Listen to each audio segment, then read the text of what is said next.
dito. Ayan, tapos na. Okay, konting tips sa pag-layout ng ayan, counter or nook bar mga kamastan. Sinisil muna natin yung taas bago tayo mag-design. So, dito naman.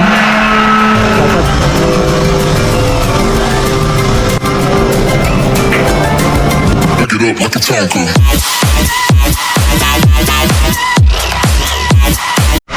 Okay, so welcome back sa ating panibagong vlog. Gandang araw. Ayan, dito tayo sa Rojas Project. Ayan, tapos na. Yung tiles natin dito. At i-prepare na natin tong wall na ito mamaya. At dito, ayan, tapos na. So mamaya, may bibigyan na natin yung, or may lalagyan na natin yung final na kulay na ito. Kaya pina-finalize na natin. Tapos dito naman, ito yung mga additional work na gagawin pa natin. So papag-iba ko na to. At maglalagyan din tayo dito ng butuan, yung range niya. So ayan lang naman na yung isang gagawin dyan, electrical. Pwesto na natin. Then dito pro-program daw tayo ng counter dito sa parte na. So maglalagay din tayo dyan ng wine shelves. So magkakaroon tayo ng nook bar. Yan ang susunod natin gagawin. Tapos isa pa dyan, yung railings na ito, papalitan na pala natin. So hindi na yung stainless ang ilalagay dito, kundi yung tubular na yan ang gagamitin natin. Yan. So ito yung mga parte na nakatago, or sabihin na natin hindi nakatago, na sabihin lang natin na kumbaga hindi mo gaano napapansin. Pero kahit na hindi mo gaano napapansin, para sa amin importante pa rin yan. Bawat detalye ng mga buildings, inaayos namin. So, pangit kasi mga kamasta kung sabihin na natin na tayo, gumagawa tayo ng mga finishing work, tapos yung mga maliliit na detalye, iniiwasan natin. Okay, so tara na rin at diretso tayo ng Ujawan Project. Let's go.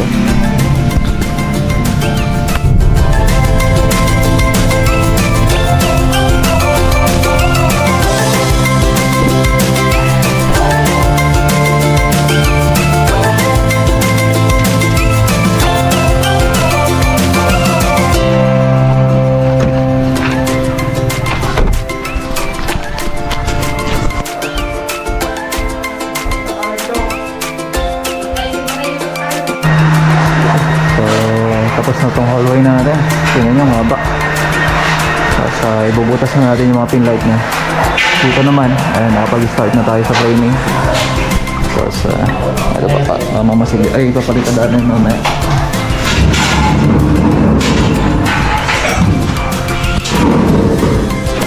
Baka na lahat.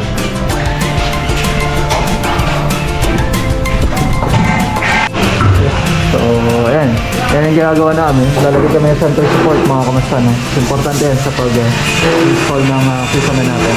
So, dinadagdagan natin ng lakas para sa gitna na. Ito, pwede na sila mag-last. Okay, konting tips sa pag-layout ng ayan, counter or nook bar mga kamastan. Ano nga ba yung ginagamit namin kalimitan? So, kung makikita nyo, napakaliit lang. Napakanipis lang yan. 2 inches mga kamasta. Then, yung partition natin 2 inches lang din. So ang ginagamit ko dyan na pang forma talaga, gumamit kayo ng 3/4 para ma-meet nyo yung design na buhos. Kasi kung gagamitan nyo ito ng manipis na plywood, hindi nyo ito makukuha. Kasi nga, baka mamaya biglang pumutok, kailangan mong habulin ng palitada. So para hindi kumapal ng kumapal itong mga ginagawa o kaya layout natin, ang gagawin natin, magforma kayo ng plywood para mas maganda. So pwede kayong gumamit ng 10mm o kaya naman 12mm. So gamit namin dito 12mm na bakal. So para mas maging matibay. So pwede naman kayo gumamit ng 10mm mga kamasta, no? So gagawin natin dyan, diretso buhos na to. Yan. So dapat yung halo ninyo ng mortar yung basang-basa talaga. Okay? Try natin para makagawa yung tropa natin. So yung hallway natin, ayan, no? Diretsong-diretso na. So yun yung gusto kong mayari. Kung saan talagang linano natin kung paano nga ba. At sa ngayon, ayos na. So dito lumuwang na rin tong area na to kasi tinatanggal ko na yung side na nakalagay dyan na parang nagsisilbing hamba. Concrete hambang mga kamasta o kaya jump. So dito naman layout na rin tayo ng design. Ayan, so sabay-sabay na kami dito na gumagawa. At sabi ko nga, ayan, naunti-unti na rin natin nag-grind. Yung linya ng aircon ayos na rin. Tapos dito latag na kami ng gypsum board. At prepare na to para may latag natin yung mga code o kaya design niya. So sinasabay na rin natin yung electrical niya mga kamasano. So dito naman si TV console natin. Ito yung malapit nang mailagay yung design. Pero sa ngayon, prepare ko muna yung cabinet niya. So para maayos na. Kasi yan, yung nandun sa taas, kung saan pwede natin paglagyan ng mga gamit yan. So may mga nakaprogram ako dito na ilaw niya na ilalagay natin. Abangan niyo yan. And then sa kitchen naman natin, ito. So magbubuhos na kami para sa may nook bar natin. So ayan. So yung timpla natin yan, 1:3. Kasi nga sobrang nipis lang na ito. 2 inches lang, halos parehas, pati partition. Then yung kapal nung dito may top niya. So 2 inches lang mga kamasta na. So dito naman, ayan, nakapag-primer na rin kami dito sa mga ibang parte na ito. Nakapag-lihan na rin kami. Ito, pra-primer na rin to. Kasi kakatapos lang ito masanding. O dun sa may paglilihan natin. So yung ibang parte naman dito, naka-prepare na to para lagyan na ng kulay kung sakali para ma-retouch na kaagad. Then yung electrical naman natin dito, nakaabang na. Dito i-layout na rin yung Verhel. So ito yung ginagawa niya kanina. Kung saan papabuhusan ko muna to bago tayo mag-layout na dito sa parte na to. Then yung flooring, ayan. Papag-iba ko pa to kasi may mga nakita kami na kailangang baklasin na parte. Kasi may mga tapak na parte. Kaya sabi ko, kailangan alisin. So kaya yan. May mga honeycomb, which is isa sa mga bagay na dapat sa paglatag natin dito, maayos. Okay? So dito gagawin na rin yung code niya mamaya. Yan. So abangan niyo pa yung ibang update natin dito sa Ojawan project natin. So maraming salamat. So punta na rin tayo sa Wakal project natin. Tara, ayan. Bibigyan si Bayon ng gamit ng mga tropa.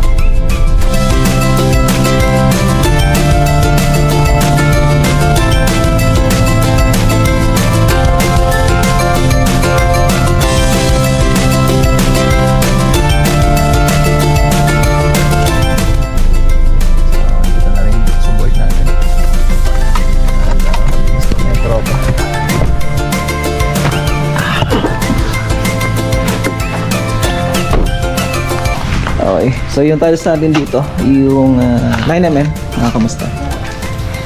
Yun yung ginagamit natin. So yung brand pala, para magkaroon din ng idea yung iba. Yan, yung Eastburg. Yan, yung kalimitan namin ginagamit na uri ng gypsum board.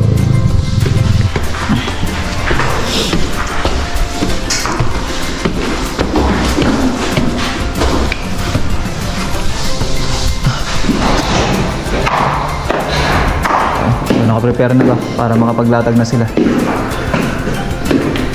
Magpatulong ka. Okay, update tayo dito sa Wakal project. Design ito. Simulan na tayo sa i-ceiling and then layout na tayo kaagad para dun sa may cove niya mga kamasta, no? Cove design na bilog mga kamasta. So yun yung unang process na ginagawa natin. Sinisil muna natin yung taas bago tayo mag-design. Then dito naman sasanding na tayo para dun sa wall niya, then sa ceiling. Then, so dito naman sa parte na to, yan, first coating para sa gloss na kulay natin. Yan yung ginagawa ni Deo ngayon. At para makapag final coating na tayo. Kasi dito sa parte na to, ito, mamaya mag-primeran na to. Sanding process lang yung ginagawa ng tropa. Kasi yung wall na ito, halos matatapos na rin. Final coating na lang din tayo para diretso na. Okay? Dito, finalization na lang din para may sara na natin. At dito na tayo mag-focus sa may parte na to kung sakaling matapos na dun sa ginagawa natin. Kasi ito, bubuuin na natin ito na i-finish kung sakali.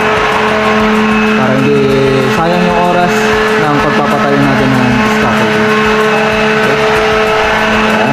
So, sa unang paggawa natin na ito, ayan, kung makikita nyo may metal paring sa gitna. At kinukuha natin yung diameter na ilalagay natin design.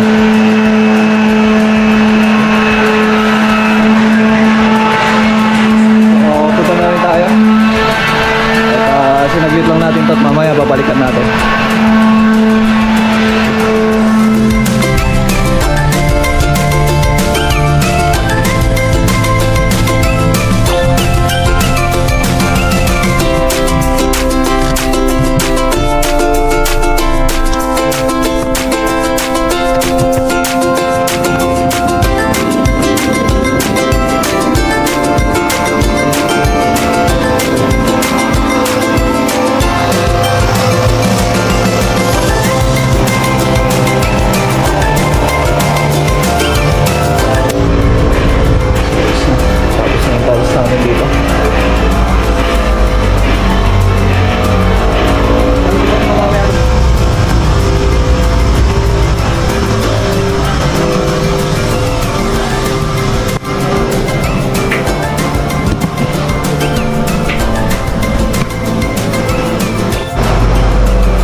Ayos na.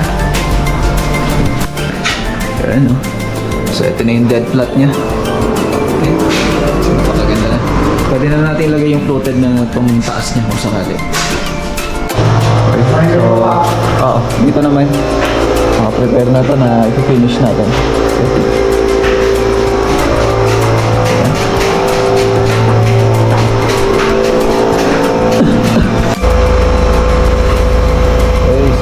Tiles installation na tayo dito sa may laundry area.